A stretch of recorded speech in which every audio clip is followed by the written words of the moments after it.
Hello বন্ধুরা, মিতালি কিচেনে স্বাগতম। চলে এসেছে একটা নতুন রেসিপি নিয়ে, চিকেন স্যালাড। তো চলো বন্ধুরা, চিকেন স্যালাডটা কেমন করে করলাম দেখিয়ে দিচ্ছি। দেখো, চিকেন স্যালাড খেতে কিন্তু অসাধারণ লাগে আর খুব হেলদিও। তো প্রথমে কিন্তু ব্রোকলিগুলো আমি ছোটো ছোটো করে কেটে নিয়েছি, আর এখানে নিয়েছি কিছুটা বেল পেপার, লাল, হলুদ আর সবুজ।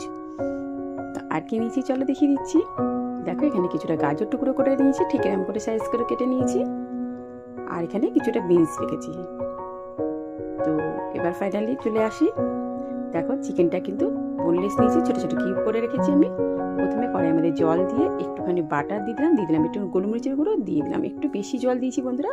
দিয়ে দিলাম চিকেনগুলো একটু ভালো করে সেদ্ধ করে নেব। এখানে দেখো কিছুটা মাশরুম কেটে রেখেছি।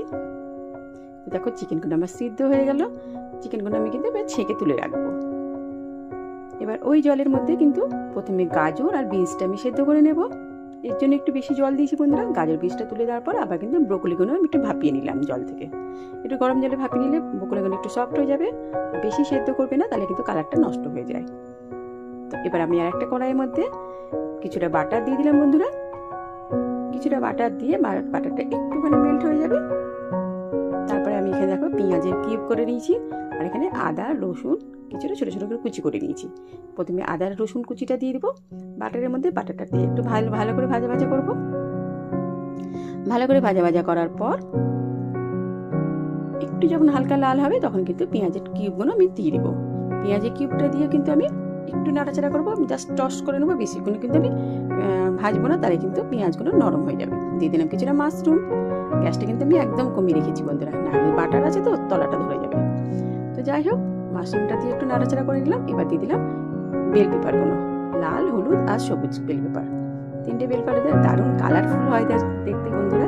তো এবার দিয়ে দিলাম আমি চিকেনের টুকরোগুলো, যেগুলো চিকেনগুলো আমি ভাপিয়ে নিয়েছিলাম। এটা দিয়ে একটুখানি ভালো করে টস করবো, ভালো করে নাড়াচাড়া করবো। করার পর এরপরে আমি দিয়ে দিলাম সেদ্ধ করা সবজিগুলো, গাজর আর বিনস। হালকা হাতে সমানে নাড়াচাড়া করে যাবো বন্ধুরা। এবার দিয়ে দিলাম কিছুটা গোলমরিচের গুঁড়োটা দিয়েও কিন্তু আমি ভালো করে নাড়াচাড়া করে নিলাম একটুখানি। দিয়ে দিলাম কিছুটা লবণ। তো কেমন লাগছে ভিডিওটা আমার?